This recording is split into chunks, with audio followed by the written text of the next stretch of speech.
Қостанай облыстық Ақмешіт KZ сайты ұсынады.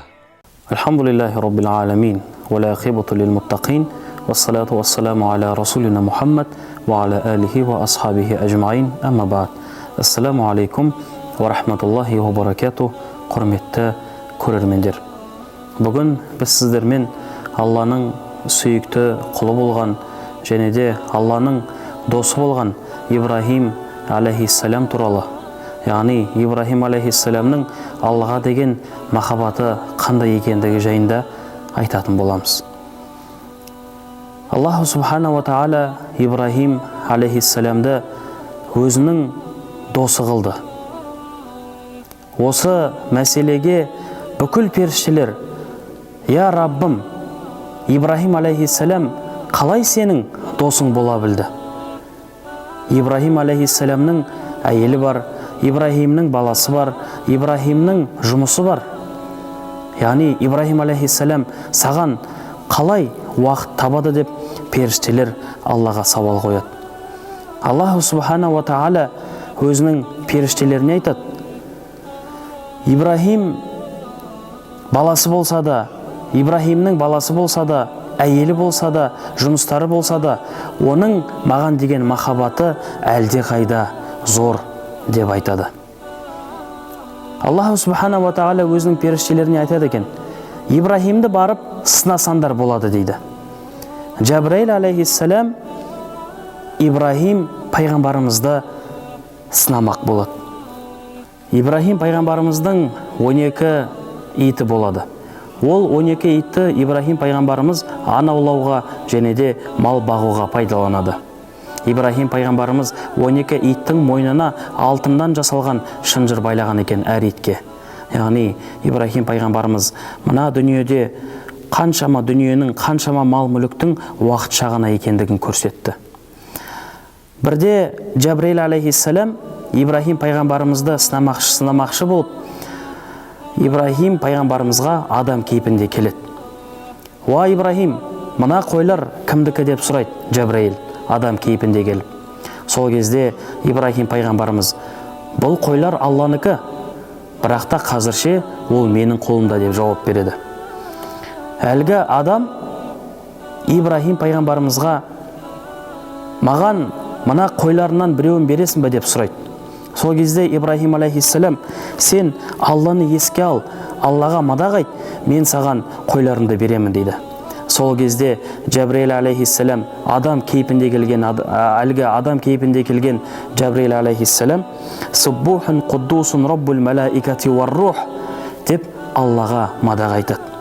Сол кезде Ибрахим алейхиссалам: «Мен саған осы қойларымның 1/3 бөлігін бердім» дейді.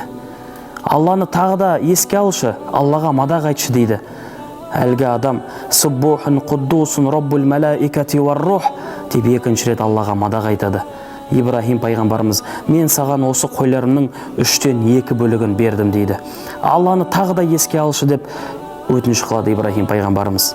Сол кезде Джабраил алейхиссалам: «Суббухун қуддусун раббул малаикати вар рух» деп Аллаға мадақты 3-ші рет айтады.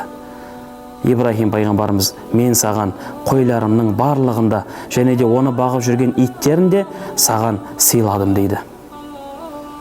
Ибрахим пайғамбарымыз әлгі адам кейпінде келген Джабраил алейхиссаламға: «Алланы тағы да 4-ші рет еске алатын болсан, мен сенің мына дүниеде құлым болып өтейін» деп айтады. Сол кезде Джабраил алейхиссалам өзінің кім екендігін, әлгі адам кейпінде келген періште екендігін айтады.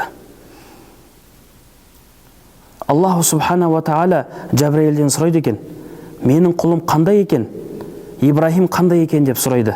Сол кезде Джабраил: «Я Раббана Карим, Джабраил шын мәнінде саған деген махаббаты өте зор екен» деп жауап қатады.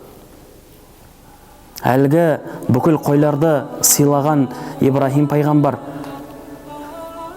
Джабраилге сыйлайды. Сол кезде Джабраил алейхиссалам: «Жоқ, мен мына қойларда ешқандай да мұқтаждығым жоқ» дейді. Ибрахим пайғамбарымыз: «Мен берген сыйлықты өзіме қайтарып алмаймын, себебі мен Алланың досымын» дейді.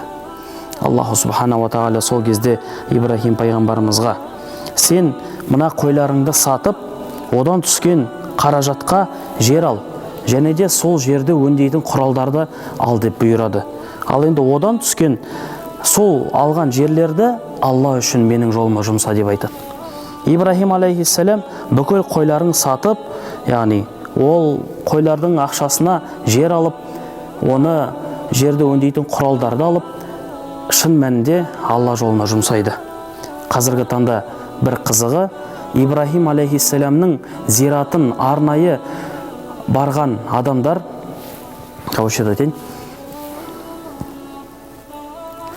қазіргі таңда Ибрахим алейхиссаламның қабірін арнайы зират етіп барған кісілерге арнайы дастархан жайылып, ол кісілерге сый-сияпаттар беріліп жатыр.